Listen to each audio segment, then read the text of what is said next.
Cześć! Cześć! Witamy na kanale Endless Travel. W poprzednim odcinku zajmowaliśmy się montażem okien dachowych, w tym zajmiemy się podłogą. Zapraszamy do oglądania odcinka.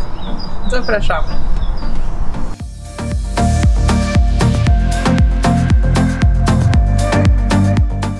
W wielu miejscach w samochodzie na pace są przetarcia. Nie do końca wiem, co jest przetarciem, co jest brudem.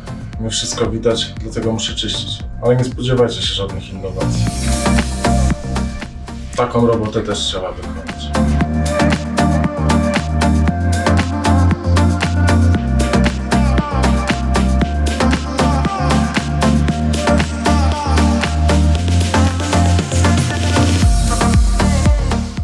Musisz powiedzieć, co robisz. Będę sprzątała. Mam szczotkę. Pozamiatam rdze.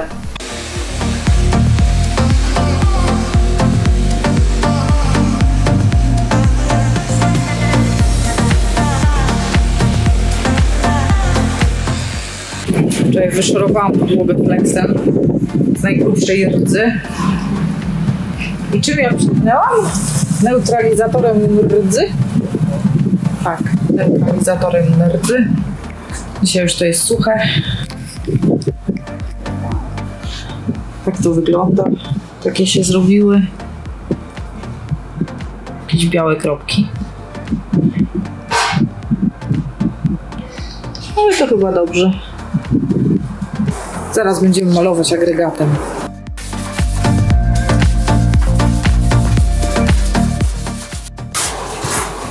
Ty za robotę się weź, nie za filmowanie. Ktoś musi te filmy zrobić.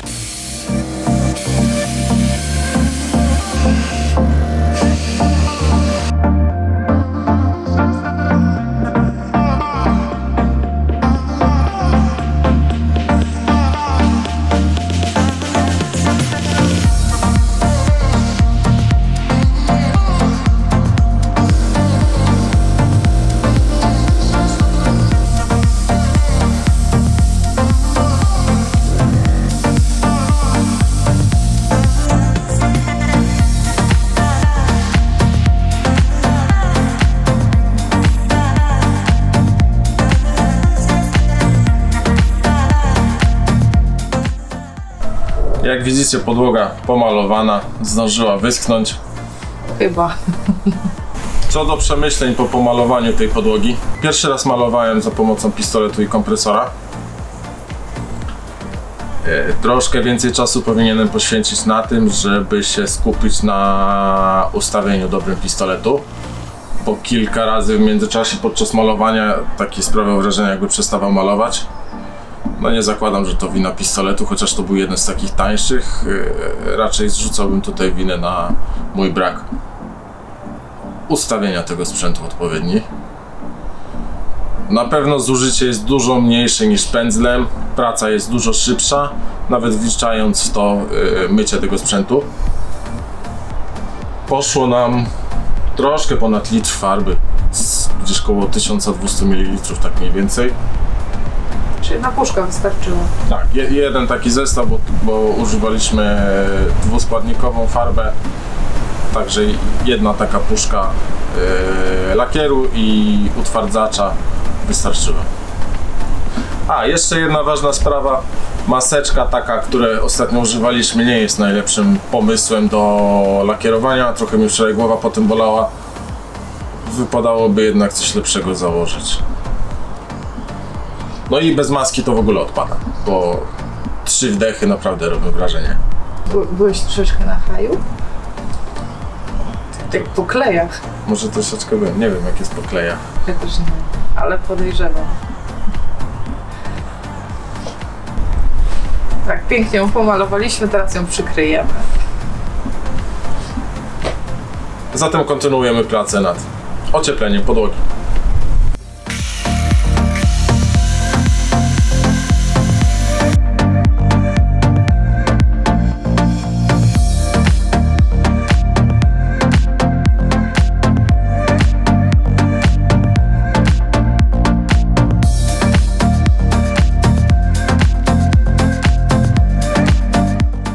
Zrobiliśmy kratownicę z kantówek 5 na 2,5 cm. Podłogę będziemy robili ze styroduru o grubości 5 cm.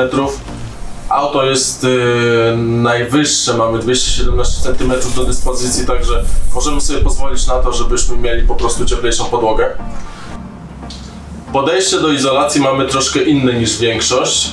Styrodur będę wklejał na mamuta, kantówki wklejam na te przetłoczenia, które są w podłodze, i pod podłogą i pod styrodurem i pod kantówkami zostawimy wolną przestrzeń. Także w teorii według większości tutaj się będzie zbierała wilgoć, a my właśnie zakładamy, że to będzie dobry patent na to, żeby tej wilgoci nie było, bo wilgoć tak czy tak będzie w tym aucie.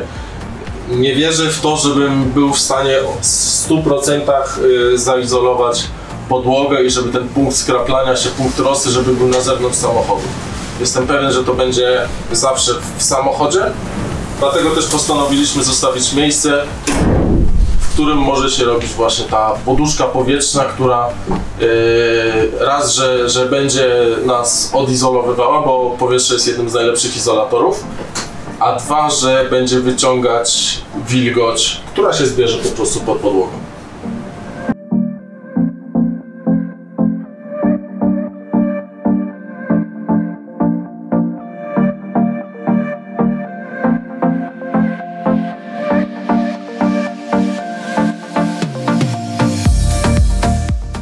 I co, zadowolona z efektów pracy? No prawie.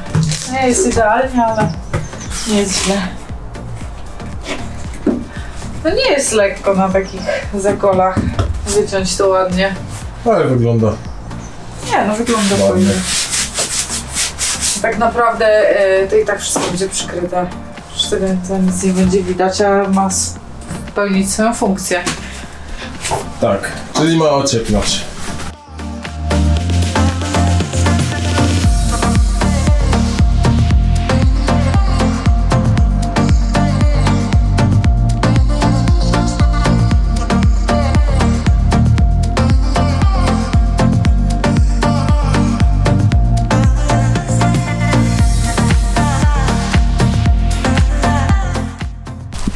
Co tam masz pod kurtką?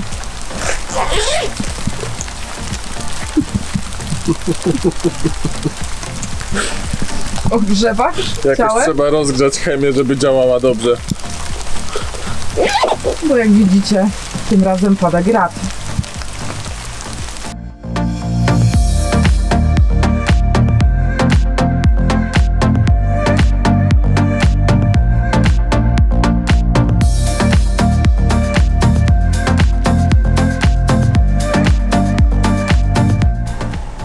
Mamutujesz?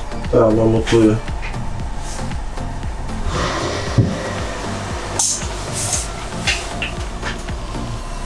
Wydawałoby się, że można to zrobić równiutko, ale nie ma opcji. Styrodur ma różną grubość, od drewnie to już nie wspomnę, że teraz kupić suche, proste drewno to graniczy z cudem. No i podłoga też sama z siebie jest po prostu delikatnie nierówna. Ale na tyle, na ile możemy to zrobić. Na tyle staramy się robić to proste.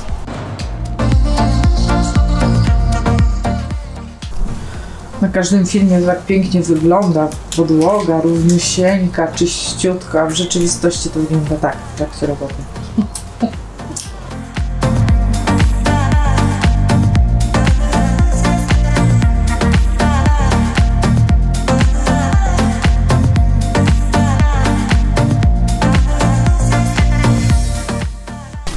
Uwaga, uwaga, ostatni kawałek styroduru.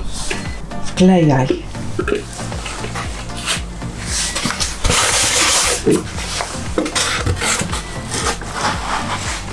Tada! Styrodur mamy wklejony, kratownicę też zrobiliśmy. Tutaj popełniliśmy mały błąd, który może nam troszkę utrudnić montaż sklejki.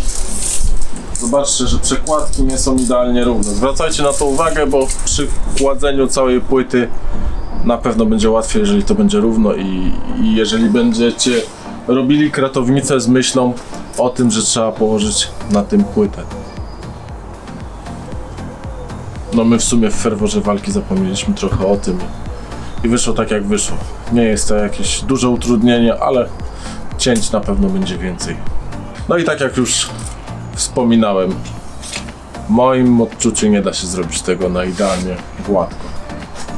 Także od milimetra do 3 są uskoki. I zaraz to zakleimy taśmą aluminiową, na to pójdzie Alufox. No i przykryjemy to sklejką.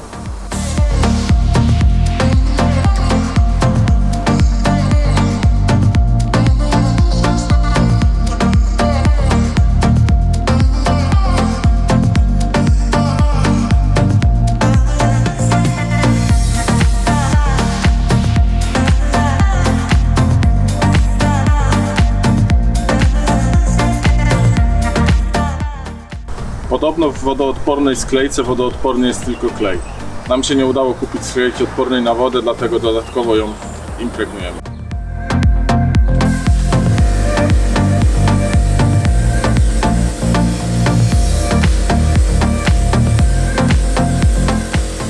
Przyszedł czas na wycinanie sklejki i na pewno każdy z Was widział takie magiczne filmiki na YouTubie, które są, gdzie pokazują ludzie, jak w prosty sposób odrysować krawędzie.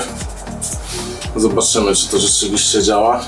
Nie miałem okazji, żeby to gdziekolwiek sprawdzić, dlatego spróbuję tutaj. Kawałek styroduru do tego użyję. Kawałek styroduru do tego użyję, ołówek, no i taśma malarska. Także nic specjalnego, jeżeli chodzi o wyprodukowanie.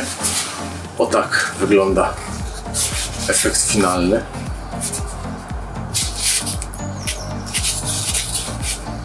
No i zobaczmy, czy i jak to działa.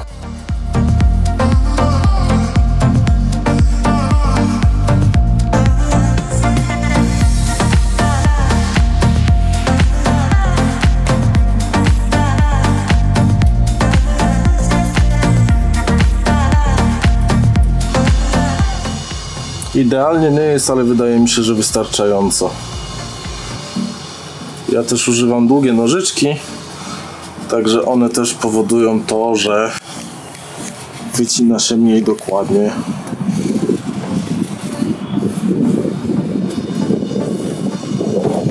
Ale patent ogólnie dobry.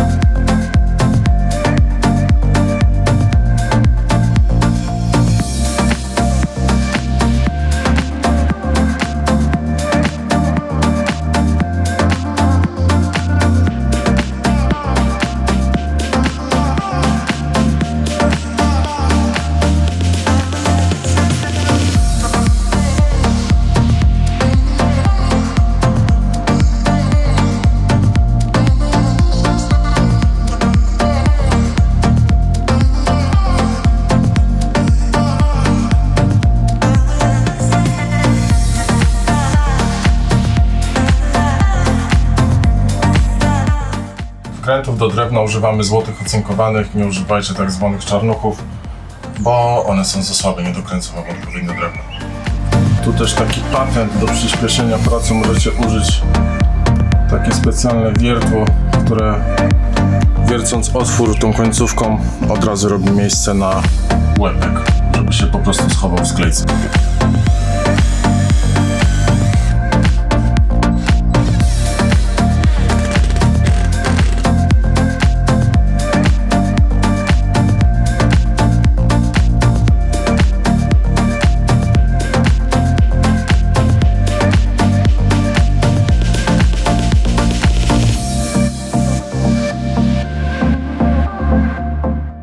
Podłogę udało się skończyć i mamy kilka przemyśleń po wykonaniu jej, z którymi chcielibyśmy się z Wami podzielić.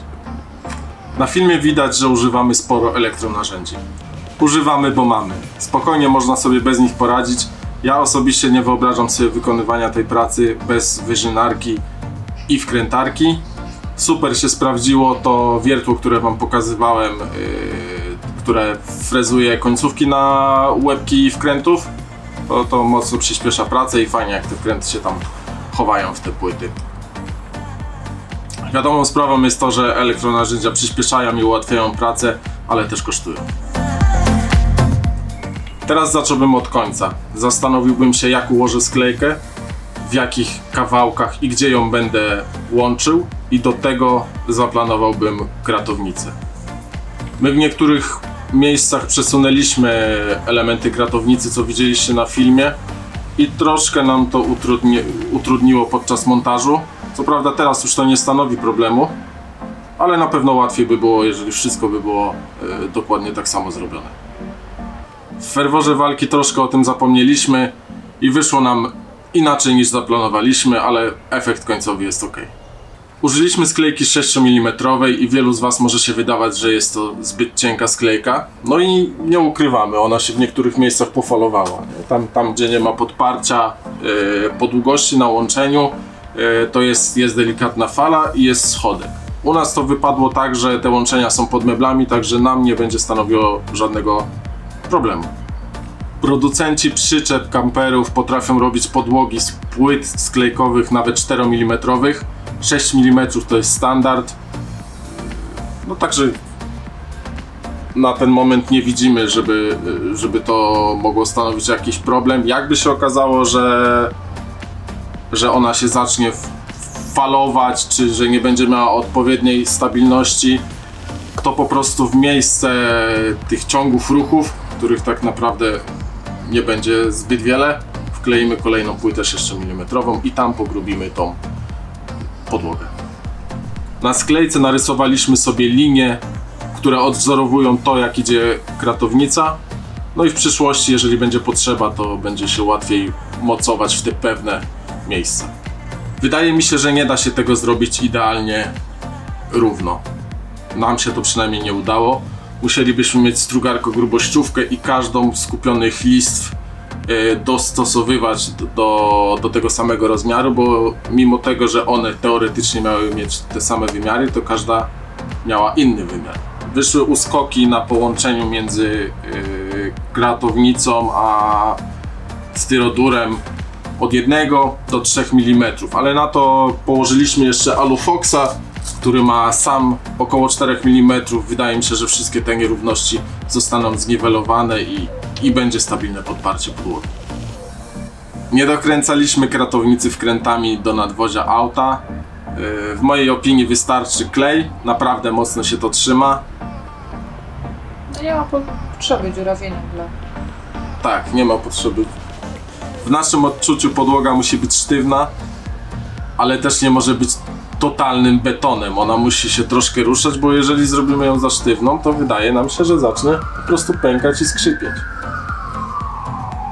Dobra. Skrzypieć bardziej niż pękać. No, skrzypieć. Ale czy skrzypieć, czy pękać, to mimo ściany będzie nam przeszkadzać.